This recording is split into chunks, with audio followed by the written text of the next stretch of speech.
work. Let's get it fixed. Some Hoosiers say they have had no luck receiving unemployment benefits, running into problems months after filing. This should be something. It should be a priority.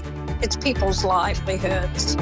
It's their lives. So tonight, we are going to the top to get you answers. When I say that we will provide or make sure that every eligible Hoosier receives their benefits, that's just not a statement. I really feel that, and we are doing everything in our power to make sure that we make good on that promise. The major obstacles the state is also facing in making sure everyone gets their benefits. Team coverage breaking down everything you need to know about the unemployment process to make it easier for you to navigate. The news at 6 starts now. Good evening to you. I'm Amanda Starantino. And I'm Mark Mullins. Now over a year into the pandemic, unemployment has surged at a rate never seen in our state before. Many are still struggling and trying to get access to their benefits. The state is responding, telling us in a one-on-one interview, help is still available and on the way. And how reports of identity theft are slowing down the payouts of benefits. We have team coverage on this important topic, and we're answering your biggest unemployment questions. We'll get to that right in a moment. Because first, a storm team alert day. Snow is moving across part of the viewing area. We need to get to Chief Meteorologist Kevin Gregory, who shows us how long it's sticking around and what you can expect into tomorrow. And Kevin, I believe that's our speedway that we were just looking at, and snow all over the place. Yeah, I think some viewers north of Indy are saying, what snow? Because you've had very little, but to the south, it's a different story from Indy South. This is Bloomington. Thanks to Kathy Lynn for sharing the cover of snow. That picture from her backyard, up to an inch already there. There have been spots that have had 1 to 2 inches, anywhere from Spencer on to Bloomington over to Seymour. Another view, this out in Putnam County. You can see some tire tracks on the roads there. The snow has let up in intensity a bit, but at times, when the snow picks up, visibility will go well under a mile and under a half mile, leading to slick streets. There's the cutoff. Terre Haute to Indy to Richmond South, the most likely to see additional accumulation in these bursts of snow.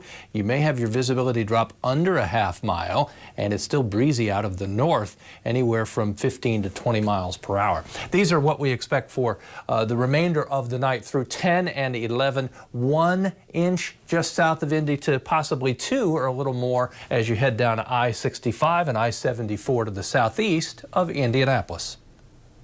Thank you, Kevin. And our top story, COVID-19 continues to impact the health and well-being of Hoosiers. And the virus is still taking its toll on our state's economy. Some jobs lost during the pandemic won't be coming back. To date, Indiana has paid out more than $6 billion in unemployment assistance, and many still need help. Here's a look at the latest unemployment numbers across our state. As of last week, 1.2 million people in Indiana had filed for unemployment since March of last year. That's according to the United States Department of Labor. And the Department of Workforce Development says nearly 800,000 Hoosiers have received some form of unemployment during the pandemic. The state paying out billions in a matter of months. Both are unprecedented numbers. And tonight we are carefully walking you through all of this important information. We'll show you how to file for unemployment, how the state is still working to pay out your benefits, the reason behind delays in getting you the money you're counting on, and more help possibly on the way from the federal government, and how much money you can expect and when. We begin with a first-hand account of what it's like to get by without access to unemployment benefits. WRTV's Stephanie Wade met one woman who lost her job and has been waiting for help since June of last year. I've lost a lot of stuff. You sell what you can to get what you can get. Vicki Robling has relied on unemployment benefits since she was let go from her job as a tool assembler at Black & Decker last January. Well, it's hard to survive on $150 a week, too. She noticed she wasn't making very much money and spoke to a former coworker about it when she realized. She said, well, check on your benefit page. She says, because a lot of people has been messing up. And that's what I did, and I was shocked. It appears her former employer had made a mistake. Paperwork was missing for the second quarter, so she was not paid at all during that time frame. The first quarter was for $7,000, and it was for January, February, and March. And then the second quarter is $0. That should have been April, May, and June. The HR department apologized and rectified the situation, getting the correct information to the state. Yet Robling has still not been paid her benefits after working on this since June. And despite, she says, sending in all her pay stubs on several occasions. I have sent all this information to him at least 4 times. Now getting frustrated. And I said, is anybody working on it? Do you need any information or what? And she says, oh, no, we're working on it. And an hour later, they sent me an email needing all the information again. At a loss as to what to do next. It's very aggravating because you know you've got all the paperwork. Everything shows that it's missing. It's not my fault. So why aren't you fixing it right then? You know, when you get that paperwork in your hand, fix it. She hopes this issue gets resolved quick. Just get it done. I mean, it's all in the paperwork. You've got all the paperwork. Let's get it fixed. Stephanie Wade, WRTV. And many still wait for help and hope for answers. Exclusively tonight, we took your concerns and questions right to the person who runs the Department of Workforce Development and oversees unemployment claims and benefits. WRTV investigates Rafael Sanchez, reports on the claims, the concerns, and the challenges. 785,000 people.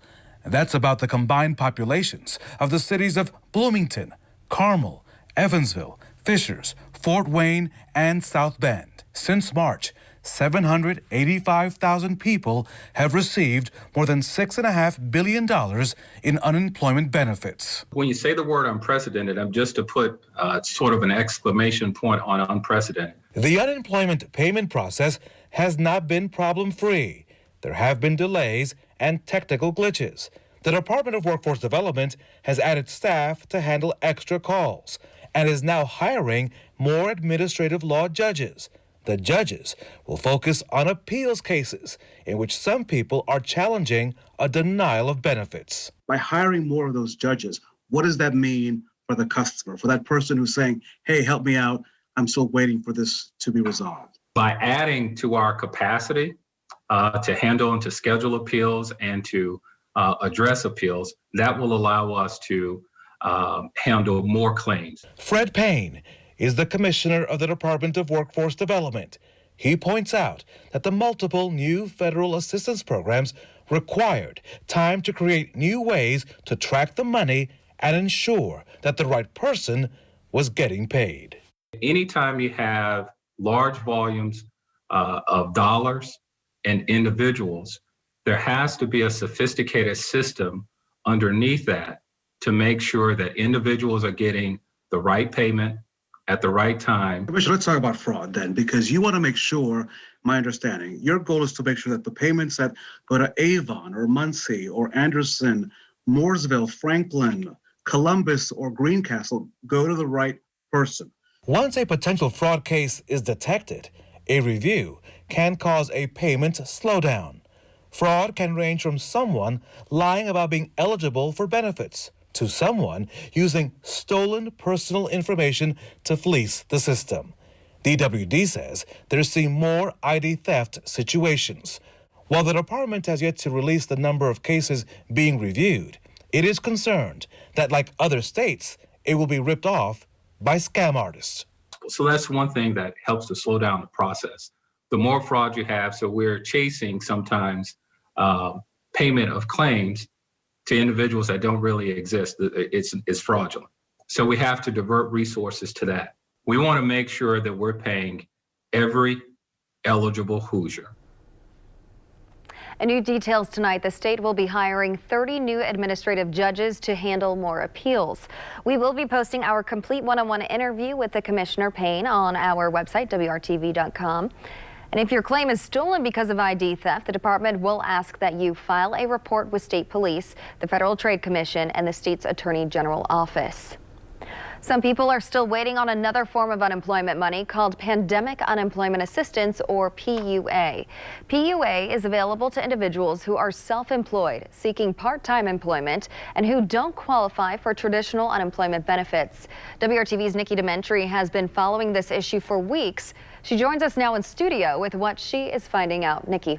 Hey, good evening, Amanda. For some, PUA payments restarted, while for others, they are still waiting to collect those benefits. Now, for those Hoosiers, it's been at least a month since any money has hit their bank accounts. And tonight, we're working for you and sharing the stories of two Central Indiana women who are still waiting for those benefits.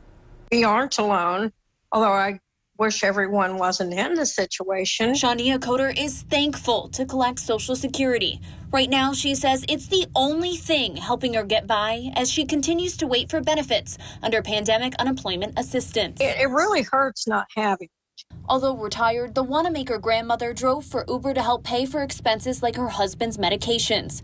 Once the pandemic hit, she had to hang up the keys and limit any exposure to keep the love of her life safe. I did have to take a payday loan to get to his medications, because they were expensive.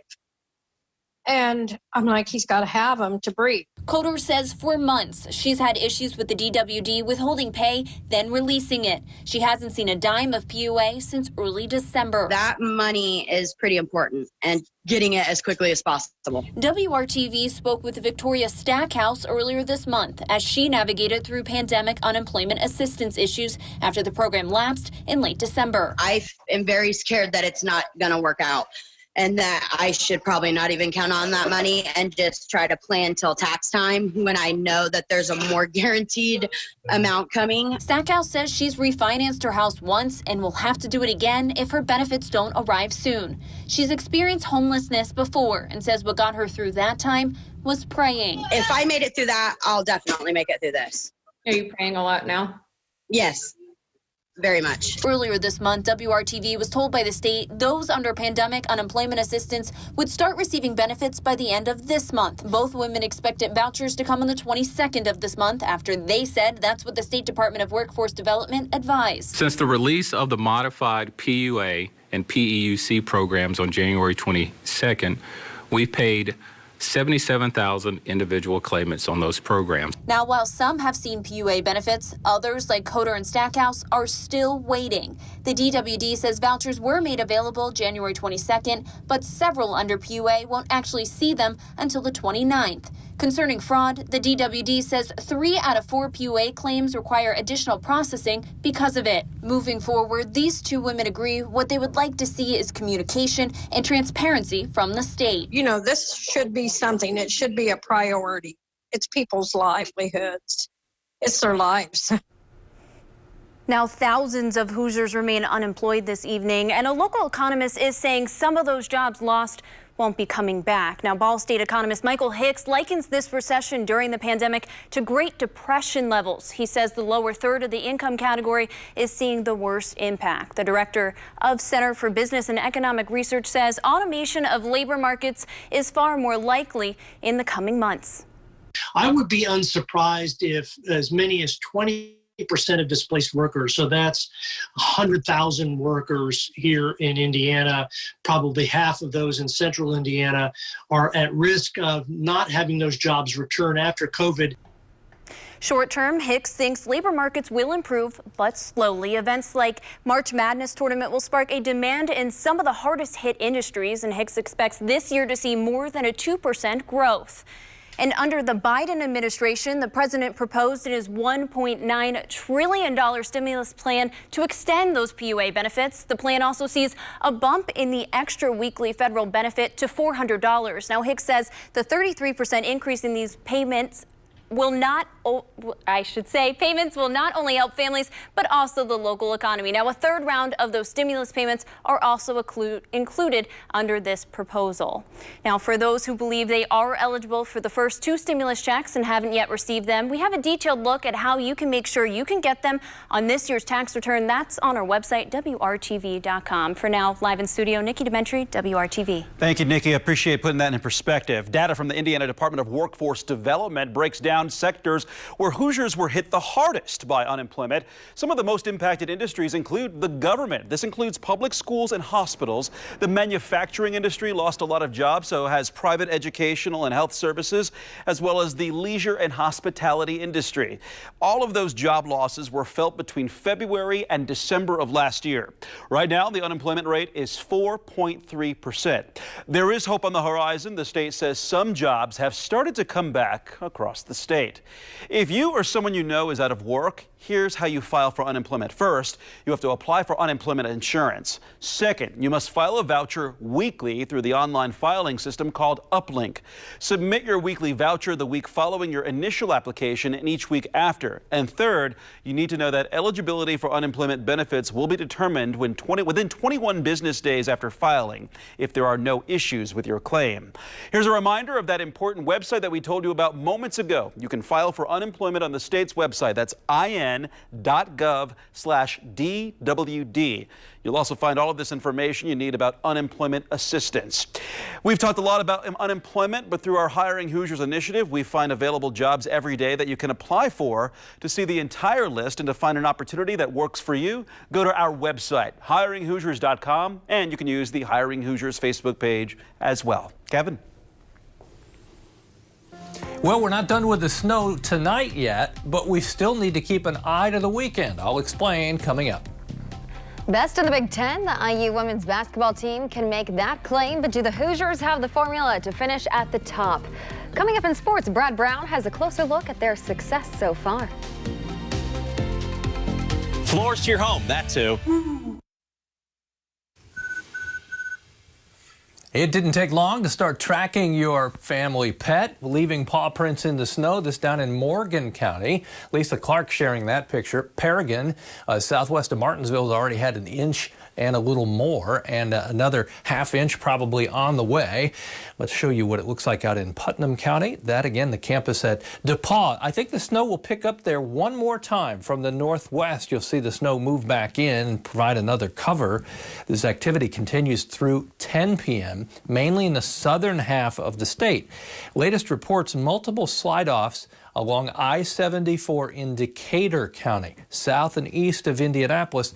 The snow will be a little heavier and last a little longer, probably till that full 10 p.m. time period. As you can see, any darker shades of blue just northwest of Greensburg on I-74 between Shelbyville and Greensburg is where visibility will drop to a ½ mile and road conditions will change. Temperatures cold enough for this to stick, obviously. Temperatures well below the freezing mark, 27 in Indy, 26 in Kokomo. Ready for some sunshine? You'll get it. Tomorrow and Friday, temperatures in the 30s, but with partly to mostly sunny skies. Everything starts to change a bit as we get to the weekend. A little more interesting forecast. More on that in a second. There's your hourly forecast. Starting in the low 20s tomorrow, working its way into the lower 30s with sunshine in the afternoon. The storm track will be critical to the temperatures that I'm showing you, whether they actually go up a little or we forecast those to be colder. It will also play a role in what form of precipitation dominates. The moisture with this gives this weekend storm system the potential to bring our biggest snow of the year where everything would stay snow, but that's far from certain that this will be all snow in any one spot. We'll keep our eye on this having its impact Saturday night really through Monday morning. Temperatures after that event still in the low 30s on Monday. Tuesday and Wednesday back to partly sunny skies, and we calm things back down just a bit. Amanda. Thank you, Kevin. The IU women's team is making their mark among the Big Ten's best. Brad Brown shows us how it's all come together.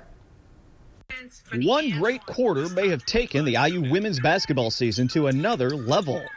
Rodino Hillary, the runner, beautifully executed. You know, we were just able to just keep chipping away.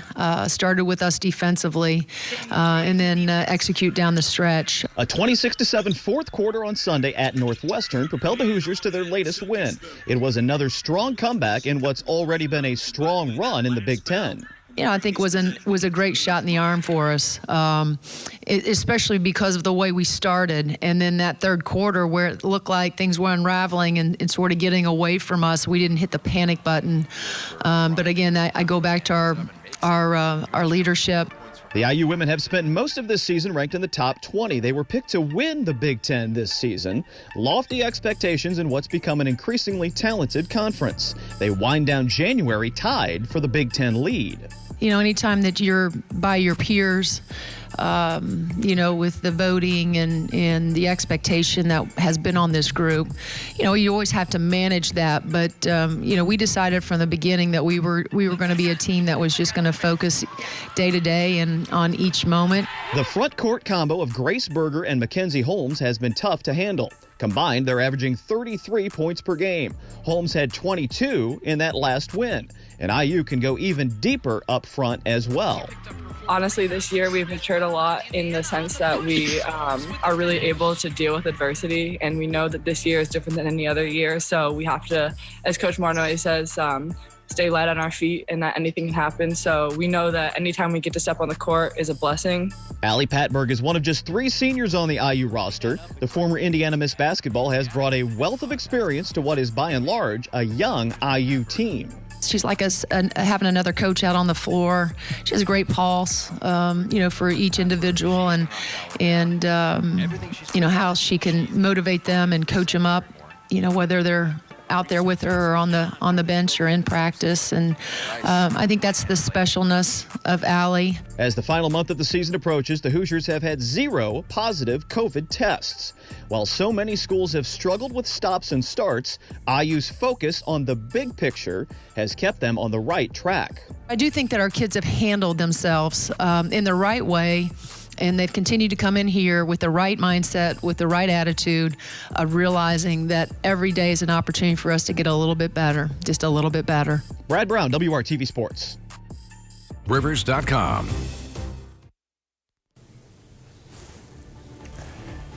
Snow for the next few hours. We'll see.